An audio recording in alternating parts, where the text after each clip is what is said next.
Fox News at 10 is next. Tonight, police surround a West LA neighborhood after a gunman goes on a shooting spree. 2 people are dead. We'll have a live report.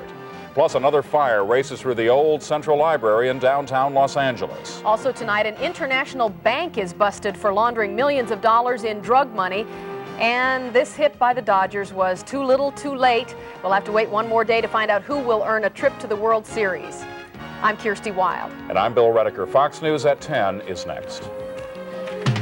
From KTTV Los Angeles, this is Fox News. Good evening, everybody. A gunman barricades himself in a West LA apartment building after a wild shooting spree. And when it was over, a man and a woman were dead. Tony Valdez is at the scene and tells us that the gunman surrendered just a short time ago. Tony?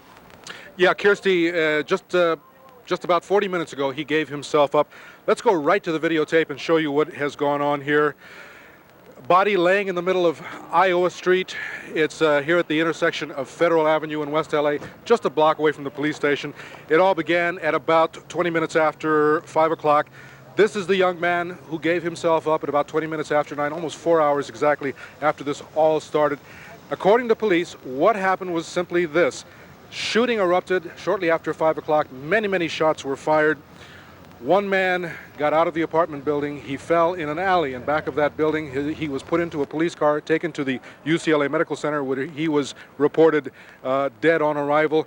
And then in the background here, we have the other victim, a woman in a yellow outfit who died right here at the intersection of Federal and Iowa. Just a few minutes ago, we talked with Captain Maurice Moore, commanding officer of Los Angeles Police Department's West LA Division.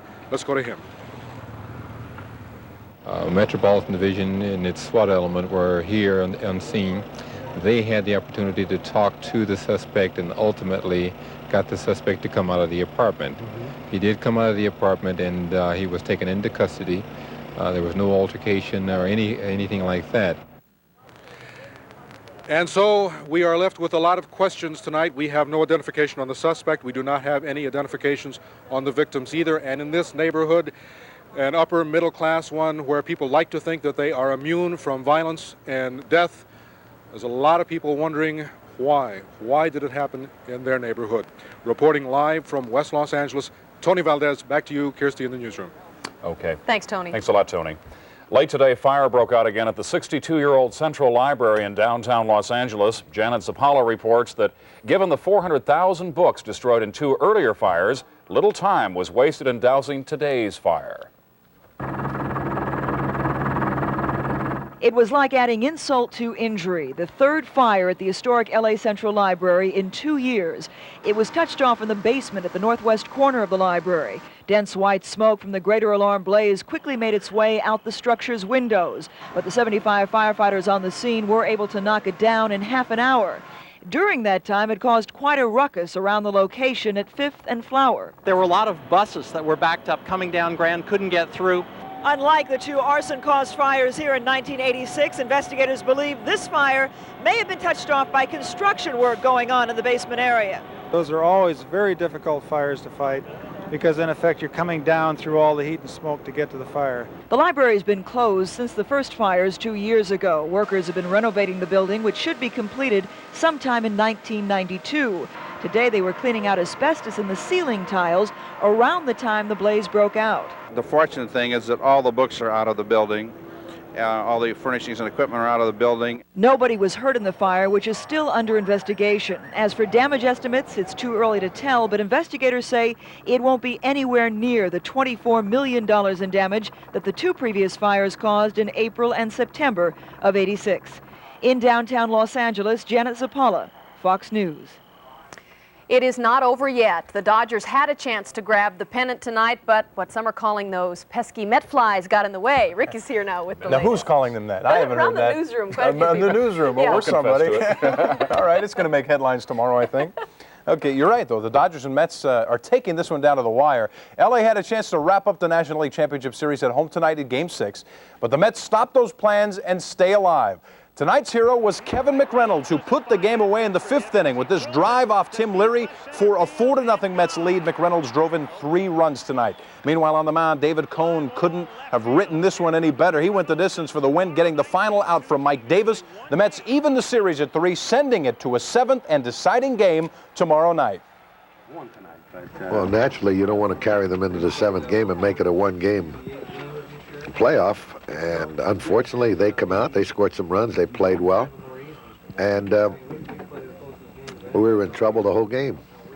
The only way to look at it is somebody would have said back in January, the winter workouts and spring training, you can play 1 game in the playoffs to go to the World Series. I'm sure we would have taken it, and so you know, it'll add something to my memories, because I've never played in the final game of a championship series, so we're looking forward to it.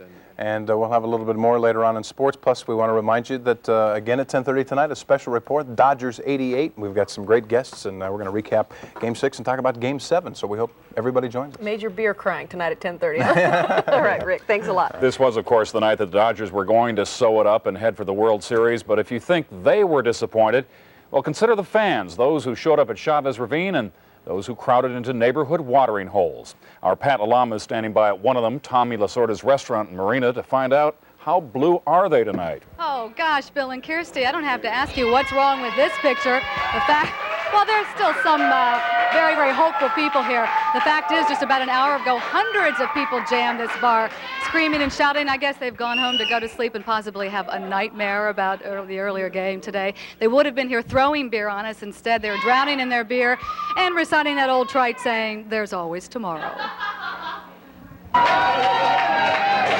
And hanging on to that last shred of hope, Dodger fans futilely yelled their lungs out, filled their lungs up, and started thinking about barroom advice for the Dodgers. Start stealing some bases. They can't manufacture any runs. Pack it up. Next year, take on the Cubs. See what happens then. Even Mets fans dared show their face and offer 2-bit advice. Kirk Gibson should get out. Keith Hernandez all the way for the Mets. They're going to win it. And working media got yelled at for just trying to be fair. I'm yelling at Channel 11 for interviewing Mets fans in Los Angeles. We have to be fair. This is L.A. We don't have to be fair. And yes, we were abused all day long, beginning with Dodger Stadium, where Baseball Wives gave us a little taste of what it's like to be in that situation. Yeah, we don't talk about it much. He's got so much on his mind that I just let him do what he wants to do, and he comes to the park, and I think that's really where he relaxes the most. What does a Mets wife have that a Dodgers wife doesn't? Oh, I think we're in the same position a lot, still pulling for our husband. Well, I guess I don't have to tell you. I love their optimism. Look at it this way. It's one more day for the Dodger wives to get around LA and have a good time before the entire team and their wives are doomed. Live from Lasorda's, Pat Lalama, Fox News. I like that. This is LA. This is LA. We don't have to be fair. When Fox News continues, drug busts are giving Los Angeles an international reputation. Busts like this will show you why we are now known as the coke capital of America. Plus, it was a wild scene as hundreds of angry AIDS protesters shut down a government office today. Stay with us. Fox News at 10 is being brought to you by Crown Books. Remember, if you paid full price, you didn't buy it at Crown Books. Books cost too much, so I opened Crown Books. Now you'll never have to pay full price again. If you enjoy art, cook, travel, mystery, or how-to books, they're all here. Learning how to talk fast is one way to save on international calls. In French, Mr. Duffy. Ah, bonjour, je viens, comment allez-vous, je voudrais. German, Mr. Baldwin. Hallo, mir geht es gut, wie geht es Ihnen? Ich möchte Ihnen gerne wichtige Ansagen über das Zeugnis der Firma machen, das über 10.000 Büros in allen Teilen der Welt unterhalten. Wussten Sie zum Beispiel, dass über 10.000 Büros in allen Teilen der Welt there's a better way to save with U.S. Sprint's International Long Distance Sale. Save as much as 10 to 34% if you call now and switch to Sprint. In recent tests, 7 out of 10 people said Skippy Premium looks better than the leading brand. Most said it smells fresher. Police officer Richard Ford has been convicted of first-degree murder in the contract slaying of a Northridge businessman. A Van Nuys jury returned the verdict after a week's deliberation. Ford was found guilty of murdering Thomas Weed in February of 1983. Weed's body has never been found. He and co-defendant Robert Van Villas allegedly received $20,000 from Weed's ex-wife to kill him. The Van Villas trial is still underway. The ex-wife is serving a prison term after pleading guilty to second-degree murder. Los Angeles has replaced Miami as the drug importation capital of the nation. Over the weekend, a drug bust here netted more than $200 million worth of cocaine. Federal, state, and local lawmen showed off the haul today. The take included 1,600 pounds of cocaine, guns, and $500,000 in cash. 8 Colombian nationals were arrested. There's also some new ammunition tonight in our war on drugs. The LA Sheriff's Department got a check today for $3.5 million. That money is the lion's share of the assets seized in a huge LA cocaine bust last November. And the world's 7th largest privately held bank was indicted today, charged in a worldwide drug conspiracy. It's called the Bank of Credit and Commerce International. With offices in 72 countries, federal agents rounded up 85 suspects named in other indictments, which were issued throughout Europe and the U.S., including Los Angeles. The elaborate 2-year sting was called Operation Sea Chase. It was designed to end a multi-million-dollar money laundering scheme. The government says the worldwide cocaine smuggling conspiracy could not operate without the help of international banking, and they hope this indictment will warn banks to stop. My question for these international bankers is, do you know where your customers are, and do you know what your customers are doing? If you don't, you may be next. Investigators say the money came from several huge drug organizations, including the infamous Medellin cartel. To cap their sting, federal agents staged a phony pre-wedding bachelor's party in Tampa, Florida, and when the suspects showed up expecting champagne and merriment, they found cops and handcuffs. 8 Americans are in the custody of Cuban soldiers tonight after their ship was seized by a Cuban gunboat. The ship was heading from Long Beach to New York. Its cargo was the New Zealand. That's the sailboat that raced in the America's Cup last month. The ship's captain said he was sailing outside the 12-mile Cuban waters, but the Cubans obviously disagree. The State Department is working to get the Americans and those 2 ships released. Bill. Kirsty, the U.S. Senate tonight proposed some changes in the federal tax law that could help Hollywood and parents saving for their children's education. The changes allow writers and artists to take tax deductions on their expenses before a project makes money. Another change makes the interest on U.S. savings bonds tax-free if the bonds are used for education. Also in the package are new rights for taxpayers when they have a dispute with the IRS. But before these changes can become law, a compromise must be reached with the House on some similar legislation. Alan's here now, and what have you got for us, Alan? Well, I'm just getting ready because he's back. Jason's back for Halloween. You may want him this year. I thought you were Stu Nahan for a second. Cost you $10, believe it or not. Folks, Halloween is not only a haunt for Freddy Krueger, it's the ghoulish time when adult women are attacked by impulse spending. Here's what you'll buy with your money. Now do it. Freddy Krueger horror hands are in, but here's what other kids will be. A new way of witch. I'm gonna bring it up to date. French maid. Do you do windows? No. National Theme Productions of San Diego claims to be the USA's biggest seller of Halloween costumes and says 1/4 of its costumes are for adults, the big buyers. 80% in fact are women, and 65 of that 80% are impulse buyers.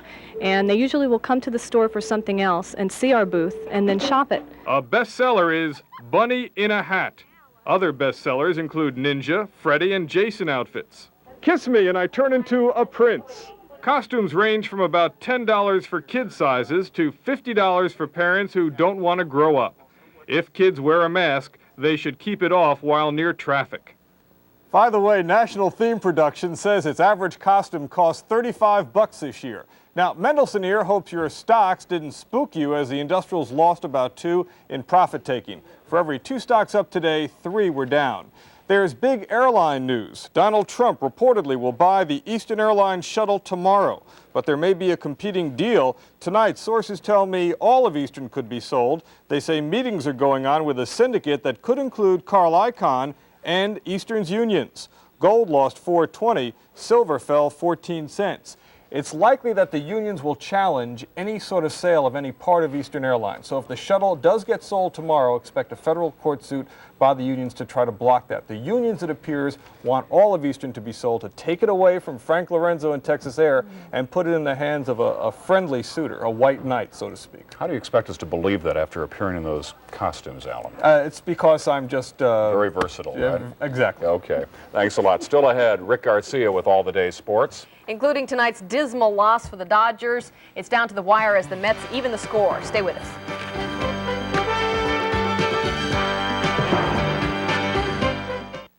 This business report has been brought to you by Delta Dental. Established in 1955, Delta Dental is California's oldest and largest group dental plan. Anyway, I was there for, 5 years? And I hate to raid these guys, but I bet I could get Jensen and Chimino over here. What do you think it would take? We can beat their salaries, but we can't match their benefits. Drive sweepstakes, you just might win one of 8 world-class trips for 2 to Europe on British Airways Supersonic Concorde. Visit the Mercedes-Benz European Delivery Center in West Germany and return on the elegant QE2. The world-class test drive sweepstakes, only at a participating authorized Southern California Mercedes-Benz dealer. A message from Vaughn's. Would you rather have fresh or canned? She's glamorous. Zowie. She's sexy. She's legendary. Look how she moves. It's just like Jell-O on springs. Fox 11 presents 2 nights of classic Maryland. This is a wonderful party. Beginning Thursday at 8. Some like it hot. Friday, it's the 7-year itch. Classic Maryland. Only on Fox 11.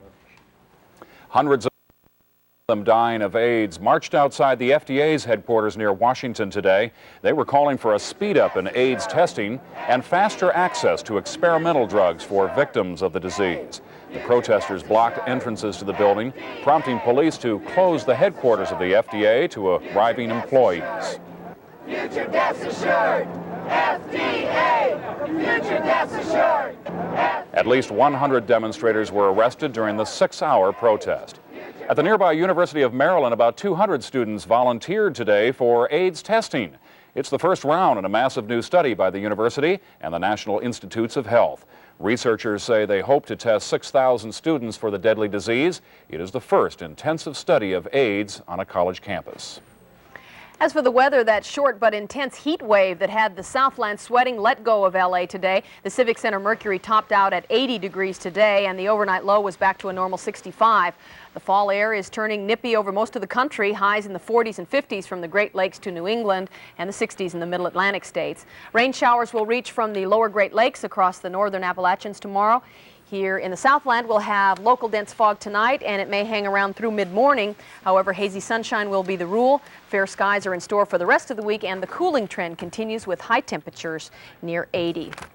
Okay, you all know the bad news about tonight's game, so Rick is here to tell us how the Dodgers are going to beat the Mets tomorrow. I don't know exactly how they're going to beat them, but I think Oral Hershiser, who's pitching tomorrow in just about every game as he has all season long, is going to try to put an end to the National League Championship Series in favor of the Dodgers. And we'll see. It'll happen. Game 6 did not have the drama of games 4 and 5. It also did not have the same result, as the Mets jumped out to an early first-inning lead and never looked back. We go to the 3rd inning. Kevin Elster at bat. He got on Tim Larry's pitch and drove it for a double. Darryl Strawberry scored. Mets led 2-0. Then in the 5th, Kevin McReynolds basically slammed the door shut on Dodger hopes of wrapping up the playoffs tonight. A solo home run that made it, or rather a 2-run home run that made it 4-0. Los Angeles did all it could to scratch back. Mickey Hatcher with a single. That scored Brian Holton. And the Dodgers were trying to creep back, but David Cone was ready to end it, and he did, going the distance, making up for his early dismal performance in Game 2. Mets even the series at 3 with a 5-1 win. If we didn't win tonight, there was no tomorrow. We don't have time to think about fatigue now. We got to go out and try to kick in the butt one more notch, and that's exactly what we did tonight. We had a good performance, and hopefully we can continue that tomorrow. All right, I know it's hard to think about basketball, but please try. There was a major trade in the NBA this afternoon. The Houston Rockets, in search of a power forward, acquired Otis Thorpe from Sacramento, but the Rockets may have paid too high a price for Thorpe. They sent the Kings small forward Rodney McRae and center forward Jim Peterson, both key members of the Twin Towers team that made it to the NBA championships back in 1986. All right, friends, neighbors, and culture lovers, here's the latest on the fight of the century. Tyson versus Givens, heavyweight champ versus supporting actress. The news out of the Tyson camp is that the champ was encouraged to take prescription drugs to mellow him out during the publicized Barbara Walters interview, while out of Givens' corner comes word that she would like to try to get back together with Tyson, but as I understand it, he's not going for that. He won't be fooled once again. All right, I got to talk to LA fans. The fans have been better than they've ever been throughout the series, but, you know, we have the worst chant in this city of any ballpark, I think, in the world. Everybody else knows how to say beat L.A., and they can do it in unison.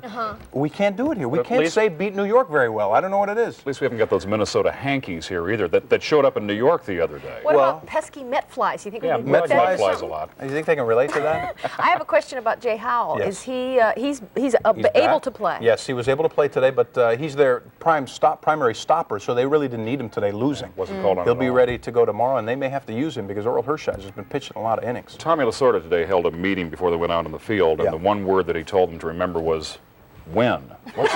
What's he going to tell them tomorrow? Maybe that's Maybe that'll stick in their minds and work a little bit better tomorrow. I don't know. It comes down to one series, and there's no doubt. You hear it all the time. It is cliche, but the better team will win. It's bottom line time now. You know, if everything goes right, then somebody's going to pull it off. Well, it's going to be a good one tomorrow. Yeah, it'll be great. All right, Rick, thanks a lot. Still ahead for us, Page 2 columnist Mitchell Fink with the hottest scoops in Hollywood. Including rumors of a settlement in Joan Rivers' multi-million-dollar lawsuit against GQ magazine. Stay with us. My friends were right about Europe. It's definitely more fun than clients. TWA means Rome. I'm dealing with big... Elvis Presley's only daughter, Lisa, is pregnant. That bit of earth-shattering news from the 20-year-old and her musician husband honeymooning in the Caribbean. Lisa and 23-year-old Danny Keough were married earlier this month at the Church of Scientology in Hollywood. The baby is expected in the spring. Figure it out, folks. Lisa stands to inherit Elvis's estate worth more than $50 million in 5 years. Can you top that one, Kirsty? No, I'm not going to try, but I wonder. How about Mitchell Fink? Do you think they're going to name it Little Elvis? Or Little Elvira? I don't know. Gosh. Two of the hottest box office stars in the country would be dying to star together on stage, right? Wrong. And Herald Examiner Page 2 columnist Mitchell Fink tells us why tonight. Given his commanding screen presence in Betrayed, what actress in her right mind wouldn't want to star with Tom Berenger? Try Kathleen Turner, who will star in a Broadway revival of Cat on a Hot Tin Roof.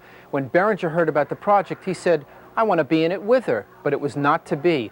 A lesser-known actor was cast, and not because of money and not because of time, because of Kathleen. According to sources, she was afraid of being, and here's a theatrical word, upstaged. Strike what I said last week about John Malkovich leaving Michelle Pfeiffer and going back to his wife. Apparently, she won't take him back. Where is he, you ask? Back with Michelle. The couple turned up the other night in an Osco drugstore in Santa Monica. They brought cigars, they hugged, they kissed, and that was before they got home.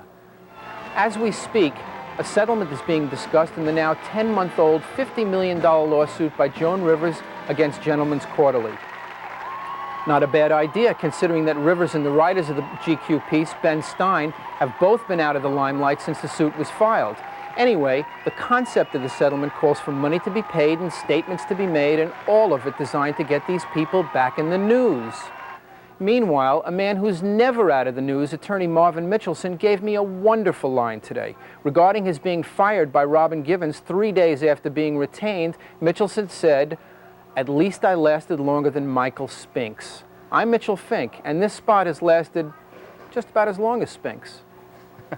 That's Fox News for a Tuesday evening. Thank you all for watching. Please stay tuned for a Fox News special report, which is Dodgers 88 with Rick Garcia. Current Affairs is going to be seen at 11. Good night, everyone. Good night.